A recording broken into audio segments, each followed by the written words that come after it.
샬롬 샬롬 샬롬 샬롬. 하나님 사랑합니다. 여러분 주 안에서 사랑합니다. 오늘 시편 110편 1절에서 7절까지 새벽 이슬 같은 주의 청년들 이렇게 말씀하고 계시죠. 여호와께서 내 주에게 말씀하시기를 내가 내 원수 내 발판이 되게 하기까지 너는 내 오른쪽에 앉아있으라 하셨도다. 여호와께서 시온에서부터 주의 권능의 귤을 보내시리니 주는 원수들 중에 다스리소서. 주의 권능의 날에 주의 백성이 거룩한 옷을 입고 즐거이 헌신하니 새벽 이슬 같은 주의 청년들이 주께 나오는도다. 새벽 이슬 같은 주의 청년들, 아주 아름다운 그러한 그 고백입니다. 아이들은 자연히 자신의 부모를 닮아 갑니다. 그래서 정말 그 붕어빵 소리 모습만이 아니라 하는 짓도 닮죠. 하나님의 자녀들도 하나님을 닮아가는데 그 모델이 예수 그리스도 하나님의 아들이시죠. 그럼 예수 믿는 사람은 예수 닮아가는 사람들이어야 합니다. 저는 여러분들을 볼 때마다 소망을 갖습니다. 점점 예수를 닮아가는 그러한 귀한 분들이기 때문이죠. 예수님을 닮으면 예수님의 삶을 살 수 있습니다. 지금 예수님의 삶을 살기가 어려운 것은 아직 어려서 덜 닮았기 때문이죠. 예수님의 삶은 한마디로 능력과 영광의 삶이셨습니다. 십자가 보혈로 마귀의 권세인 죄와 사망을 깨뜨리고 사흘 만에 부활하신 영광의 삶이죠. 오늘 다윗의 시편을 통해서 예수 그리스도의 모습이 잘 나타나 있는데 예수님은 멜기세덱의 반차를 쫓는 영원한 제사장이셨습니다. 4절이죠. 여호와는 맹세하고 변하지 아니하시리라 이르시기를 너는 멜기세덱의 서열을 따라 영원한 제사장이라 하셨도다. 이렇게 증거되어 있습니다. 스스로 희생 제물이 되셔서 온 인류의 죄값을 치르시고 누구든지 예수를 믿기만 하면 구원 얻는 생명의 길을 열어놓으셨습니다. 죽으시고 사흘 만에 다시 살아나셔서 사망 권세를 깨뜨리고 부활하십니다. 40일 동안 이 땅에 계셔서 제자들에게 나타나셨다가 그들이 보는 데서 하늘에 오르시고 하나님 보좌 우편에 앉으셨죠. 1절에 여호와께서 내 주에게 말씀하시기를 내가 내 원수들로 내 발판이 되게 하기까지 너는 내 오른쪽에 앉아 있으라 하셨도다. 증거되어 있습니다. 오른쪽에 앉아 있으라. 이런 일을 할 수 있었던 이유는 예수님의 손에는 하나님의 권능의 홀이 쥐어져 있기 때문이죠. 2절에 증거합니다. 여호와께서 시온에서부터 주의 권능의 귤을 보내시리니 주는 원수들 중에서 다스리소서. 권능의 귤, 왕만이 가질 수 있는 그러한 그 지팡이였었죠. 하나님과 동일한 권세와 능력을 가지셨다라는 뜻입니다. 하나님과 동일한 권세의 능력을 가지신 예수님은 이 세상을 심판하시는 왕으로 오실 것이고 세상 모든 왕들의 진노를 쳐서 굴복시키고 심판하신다. 5절에서 7절이죠. 주의 오른쪽에 계신 주께서 그의 노하시는 날에 왕들을 쳐서 깨뜨릴 것이라. 문나라를 심판하여 시체로 가득하게 하시고 여러 나라의 머리를 쳐서 깨뜨리시며 길가의 시냇물을 마심으로 그의 머리를 드시리로다. 예수 닮은 이와 같은 예수님의 능력과 권세를 누릴 수가 있다는 거죠. 마태복음 28장 19절, 18절에서 20절까지 예수께서 나와 일러 가라사대 하늘과 땅의 모든 권세를 내게 주셨으니 그러므로 너희는 가서 모든 족속으로 제사를 삼아 아버지와 아들과 성령의 이름으로 세례를 주고 내가 너에게 분부한 모든 것을 가르쳐 지키게 하라. 볼지어다 내가 세상 끝날까지 너희와 항상 함께 있으리라 하시니라. 마태복음 28장 18절에서 20절 말씀은 아주 유명하고 아주 중요한 그런 말씀을 우리에게 약속을 주셨습니다. 예수님을 닮아 동일한 능력과 권세를 가진 자들은 새벽 이슬 같은 주의 청년들이라고 3절에서 증거합니다. 이들은 예수님의 12 제자들이었고 마가다락방에서 기도하다가 성령 강림을 받아 초대교회를 이룬 성도들이었고 중세에 타락한 가톨릭 교회로부터 진리의 복음적 교회로 건져낸 종교개혁자 루터와 개신교 지도자들이었으며 영국을 죄악 가운데 건져낸 존 웨슬리의 전도단들이었고 신앙의 자유를 찾아 대서양을 건너 아메리카 신대륙에 건너가 미국을 건립한 청교도들이었고 일제시대 조국의 광복운동을 앞장서고 조국의 보호마에 앞장선 그 한국의 기독교인들이었죠. 이제 2000년대 예수 세상을 소원하며 온 세상의 복음으로 정복할 새벽교회 여러분들입니다. 3절에 새벽 이슬 같은 주의 청년들은 거룩한 옷을 입고 즐거이 헌신했습니다. 이들은 세상 사람들과 다른 구별된 삶을 살았고 몸을 바쳐 주님의 일을 하는 것을 생애 가장 보람있고 기쁘고 즐거운 일로 삼았던 그러한 사람들, 예수 능력과 권세를 받은 그러한 전형적인 새벽 이슬 같은 주의 청년들입니다. 이 청년들이라는 뜻은 젊은 20, 30대, 10대 후반 이런 청년들만이 청년들은 아니죠. 소망을 가지고 열심히 전진하는, 나이가 드셨어도 상관없는 그런 소망과 그런 행함을 하는 그런 사람들은 하나님의 청년들일 줄 믿습니다. 이슬이라는 단어가 성경에 의미하는 두 가지 뜻을 살펴봅니다. 첫째, 잠깐 있다 없어지는 인간의 허무함이 이슬입니다. 호세아 6장 4절에 너희의 인애가 아침 구름이나 쉬어 없어지는 이슬 같도다 이렇게 증거하죠. 둘째, 생명을 살리는 하나님의 은혜이기도 합니다. 호세아 14장 5절에 이스라엘에게 이슬과 같으니 저가 백합과 같이 피겠고 레바논 백향목같이 뿌리가 박힐 것이다. 내가 이스라엘에게 이슬과 같으니 이렇게 증거되어 있습니다. 오늘 시편에서 의미하는 이슬의 의미는 생명을 살리는 그러한 은혜의 이슬이겠죠. 이스라엘 지방의 기후는 지중해 형으로 연간 2계절밖에 없는 그런 나라입니다. 비가 오는 겨울 10월에서 4월까지, 건조한 여름 5월에서 9월입니다. 그래서 성지순례를 이스라엘을 방문할 때 기후식으로 생각을 우리나라처럼 했다가는 안 되죠. 5월이라면 우리나라는 아주 좋은 따뜻하고 꽃피는 그런 계절인데 이스라엘은 너무 건조해서 그렇게 좋은 때가 아니라는 거죠. 우리나라 기후는 5월에 가장 온화하고 좋습니다. 그래서 5월에 이스라엘에 가면 건기철이 되어서 식물들이 모두 다 죽어간다고 합니다. 우리나라는 겨울에 모든 나무들이 동면하는 계절이지만 이스라엘은 여름이 모든 식물이 타 죽고 메마르는 1년을 마감하는 그러한 계절이기도 하다고 하죠. 이스라엘의 여름은 모든 식물이 다 타 죽는 죽음의 계절입니다. 살 수가 없어요. 그런데도 불구하고 생명을 유지할 수 있는 것이 바로 이 이슬 때문이라고 합니다. 이스라엘 사람들에게 이슬은 소리 없는 새벽에 내리는 하나님의 은혜일 수밖에 없죠. 1년에 250일 정도 이슬이 내리는데 여름 농작물을 유지하는데 반드시 필요한 생수의 공급처라고 합니다. 그러므로 새벽 이슬 같은 능력을 가진 주의 청년들은 곧 새벽 이슬 같은 삶을 사는 사람이고 그리스도를 닮아가는 아주 귀한 그러한 존재라고 하죠. 새벽 이슬 같은 삶은 어떤 것일까? 첫 번째, 밤중에도 소망을 갖는 그러한 삶이겠죠. 새벽 이슬은 밤에 맺힙니다. 밤은 빛이 없죠. 어디에 빠질 웅덩이가 있고 맹수가 나타날지 모르는 두려움의 어두움, 흑암 속에 있습니다. 인생에도 밝고 환한 낮이 있는가 하면 이렇게 어두운 밤이 있습니다. 잘 나가던데 성공하고 건강하고 번영하는 때가 있는가 하면 어려운 일을 당하고 또한 이렇게 그 힘든 삶을 살아갈 수밖에 없는, 실패하고 좌절하고 고민하는 어두운 밤 같은 때가 있습니다. 시편 77편은 인생의 어두운 밤을 맞은 시인의 마음을 표현하고 있는데 2절에서 9절까지를 보면 나의 환난 날에 내가 주를 찾았으며 밤에는 내가 하나님의 생각하고 불안하여 근심하니 내 심령이 상하도다. 밤에 한 나의 노래를 기억하여 마음에 묵상하며 심령이 궁구하기를 주께서 영원히 버리실까, 주께서 영원히 버리실까, 다시는 은혜를 베풀지 아니하실까, 그 인자하심이 길이 다하였는가, 그 허락을 영구히 폐하셨는가, 하나님의 은혜 베푸심을 잊으셨는가, 노하심으로 그 긍휼을 막으셨는가 하였나이다. 이렇게 고백되어 있습니다.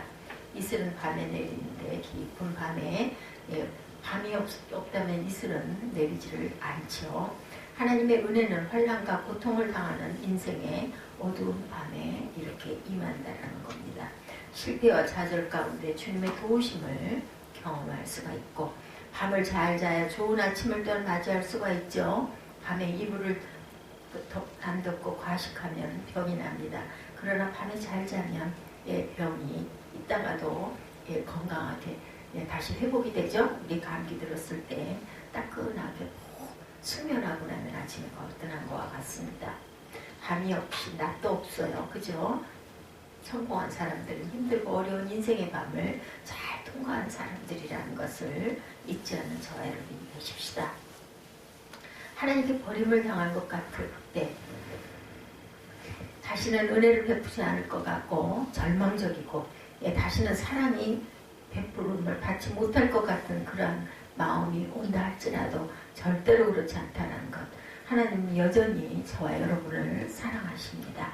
당신의 가족을 사랑하고 우리 교회를 사랑하시죠. 시편 121편 6절에도 낮에 해가 너를 상치 아니하며 밤의 달도 너를 해치지 아니하리로다 이렇게 말씀합니다. 시편 121편 6절이죠. 낮에만 지구가 도는 게 아니고 밤에도 지구는 돌고 태양은 빛을 내고 구름은 오가고 바람은 불고 하나님은 여전히 성실히 사랑의 손길을 베풀고 계십니다. 우리에게. 내가 어렵고 실패하고 안되고 불안하고 두려운 때에도 하나님은 여전히 성실히 일하시죠. 시편 92편 1절에도 아침에 주의 인자하심을 나타내며 밤마다 주의 성실하심을 베풀미 좋으니이다. 예수님도 3년간 그리스도로서의 사역을 감당하시기 위해서 30년을 밤같은 생애를 사셨습니다. 요셉 대구의 총리가 되기 위해 13년의 밤같은 인생을 살아서 극복합니다. 한로에는 찬 이슬 머금은 국화 꽃향기 그윽하고 기온은 하루를 다르게 점점 추워지죠. 이제 기온이 더욱 내려가니 늦가을 서리를 맞기 전에 빨리 추수를 끝내려고 농촌은 굉장히 바쁩니다. 별이삭 소리, 슬슬 사먹이고 곡식과 과일이 결실을 맺을 때 북에서부터 남으로 내려오는 그 벼들의 황금빛 물결에 맞춰 벼베기가 시작되고 단풍은 춤추듯 붉은 자태를 뽐내기 시작을 합니다. 하늘은 더없이 맑고 높습니다. 벼가 영으로 들떠는 황금 물결로 출렁일 때 농부들은 안 먹어도 배가 부르다고 벼를 베거나 타작하는 날은 잔칫날처럼 부산하고 고들망정 수확을 하는 농부들의 얼굴은 웃음이 넘치죠. 이슬은 밤중에 차가운 공기에서 내립니다. 동물들은 밤이슬을 피해 불 속에 들어가나 식물들은 그 자리에서 인내합니다.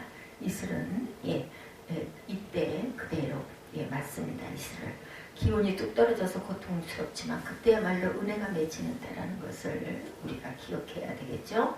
이스라엘 백성들이 큰 환란의 밤에 견디기 어려운 일을 당합니다. 나라는 바벨론의 침략을 당해 빼앗기고 모두 다 포로로 잡혀가죠. 바벨론으로. 아이들은 전쟁터에서 죽고 유력자들은 포로로 잡혀가고 부녀자들은 농락을 당합니다. 밤중에도 아주 차가운 한밤중을 겪습니다. 이사야 선지자는 이때 백성들에게 이런 말을 선포하죠. 이사야 55장 1절에서 10절 여러분들 잘 아시는 말씀이죠. 너희 목마른 자들아 물러나오라. 돈 없는 자도 오라. 너희는 와서 사 먹되 돈 없이 값없이 와서 포도주와 젖을 사라. 너희는 야훼를 만날 만한 때에 찾으라. 가까이 계실 때 그를 부르라. 악인은 그 길을 불의한 데는 그 생각을 버리고 야훼께 돌아오라. 그리하면 그가 긍휼히 여기시리라. 우리 하나님께 나오라. 그가 널리 용서하시리라. 어렵고 소망이 없는 것 같고 깜깜한 한밤중 절망으로 변해간다 할지라도 절대로 포기하는 그러한 것이 없어야 되겠죠. 우리는 인내하고 주님이 계심을 기억하고 주를 찾고 주의 도움을 구해야 할 줄로 믿습니다. 예수님은 하나님이시면서 사람이 되시고 멸시 천대를 받으셨습니다. 십자가의 죄인이 되어 고난을 당하시고 병사들의 채찍이 맞아 온몸이 찢기고 핥혔습니다. 피가 흐르고 목마르고 벌거벗으셨지만 그래도 인내하셨죠. 만일 예수님이 인내의 한계를 극복하지 못했다면 십자가 위에서나 내려오셨을 것입니다. 그렇다면 우리의 구원도 없었겠죠. 우리는 죄값을, 죄를 치를 길이 없고 하나님의 영광의 땅에서 떨어져 버렸을 것입니다. 찬송가 504장 밤중에 차가운 공기가 고통스럽습니까? 인내하는 자에게 하나님의 은혜가 이슬같이 더욱 임하지요. 새벽 이슬 같은 삶은 밤중에도 하늘을 바라보는 것입니다. 이렇게 이슬은 기온이 차가울 뿐더러 하늘이 맑아야 합니다. 하늘이 맑고 높고 맑은 날은 그 복사 냉각이 잘 된다고 합니다. 우주에게 지구 땅의 열기를 빼앗겼기 때문에 기온이 내려갑니다. 이런 날은 이슬이 많이 맺힌다고 그러죠. 날이 흐리고 구름이 잔뜩 낀 날은 땅의 열기가 우주를 빼앗기는 것을 차단합니다. 온도가 내려가지 않기 때문에 이슬이 맺히지 않는다고 하죠. 내 생각과 판단이 하늘로부터 오는 하나님의 은혜를 차단한다는 것을 잊지 맙시다. 시편 77편 2절에서 9절입니다. 나의 환난 날에 내가 주를 찾았으며 밤에는 내가 하나님을 생각하고 불안하여 근심하니 내 심령이 상하는도다. 밤에 한 나의 노래를 기억하여 마음에 묵상하며 심령이 궁고하기를 주께서 영원히 버리실까? 이렇게 고백되어 있습니다. 주께서 영원히 버리실까? 다시는 은혜를 베풀지 아니하실까? 그 인자하심이 길이 다하였는가? 그 허락을 영구히 폐하셨는가? 하나님의 은혜 베푸심을 잊으셨는가? 노하심으로 그 긍휼을 막으셨는가? 생각하였나이다. 어두움이 싫은 것이 사람의 본능이죠. 그래서 사람들은 전기를 발명하여서 밤을 대낮같이 밝힙니다. 어려운 일을 만나면 단번에 본능적으로 떠오르는 생각이 하나님이 나를 버리셨는가? 하나님이 나를 잊으셨는가? 이렇죠. 내가 크게 뭘 잘못했을까? 하나님은 왜 잠잠하실까? 하나님에 대해 섭섭한 생각이 변하여 때로는 원망도 하게 됩니다. 나의 부정적인 생각, 단편적인 생각을 우리는 걷어내야 합니다. 안개가 내리지 못하도록 어둡게 낀 그러한 그 흑암을, 그리고 좋지 않은 그 공기층을 갈라내야 되겠죠. 시편 13편 5절입니다. 나는 오직 주의 인자하심을 의뢰하였사오니 내 마음은 주의 구원을 기뻐하리다. 우리 하나님에 대한 생각이 맑아야 하늘이 보이고 맑은 하늘이 보여야 이슬이 맺힙니다. 우리나라를 향해, 우리 가정을 향해, 우리 교회를 향해 여러분 어떤 생각을 갖고 계십니까? 내 생각을 버리고 하나님의 생각으로 채우십시다. 예수님도 십자가의 죽음을 앞두고 당신의 생각과 하나님의 생각을 놓고 갈등을 하셨었죠. 이 잔을 내게서 옮길 수 있으면 옮겨주시옵소서 하고 기도하셨습니다. 누가복음 22장 42절이죠. 가라사대 아버지여 만일 아버지의 뜻이거든 이 잔을 내게서 옮기시옵소서. 그러나 내 원대로 마시옵고 아버지의 원대로 되시기를 원하나이다. 이렇게 고백하셨습니다. 내 원대로의 목장고름이 거두어주시고 하나님의 뜻대로 맑은 하늘을 여시죠. 하나님은 예수께 은혜를 베푸셔서 십자가 고난을 감당하도록 도우셨습니다. 기도는 아버지의 원대로 되게 해달라는 간구여야 합니다. 여러분의 가정의 자녀들과 가족들이 하나님의 원대로 살기 위해 우리는 기도해야 됩니다. 우리나라가 주의 기업이, 우리 교회가 하나님의 원대로 되어지기를 기도하십시다. 하늘이 열리고 이슬 같은 주님의 은혜가 가득 차고 넘칠 것입니다. 시편 116편 1, 2절입니다. 야훼께서 내 음성과 내 간구를 들으심으로 내가 저를 사랑하는도다. 그 귀를 내게 기울이셨으므로 내가 평생 기도하리이다. 밤을 잘 지내 이슬을 많이 먹으면 곡식은 잘 자라서 창고에 가득 들어찹니다. 새벽 이슬 같은 주의 청년들, 밤길은 인생의 어려움을 주의 은혜로 극복한 사람들입니다. 그들은 주님의 길을 감당합니다. 거룩한 옷을 입고 즐거의 몸을 바쳐 헌신합니다. 밤 같은 어려움을 은혜로 극복하고 가게 됩니다. 그들은 능력과 권세를 누리고 세상을 예수로 정복합니다. 하나님 나라를 확장합니다. 우리 새빛교회 모든 성도들에게 새벽 이슬 같은 주의 청년들이 되는 축복이 넘치는 그러한 주님의 이름으로 은혜가 넘치기를 축복합니다. 기도하시겠습니다.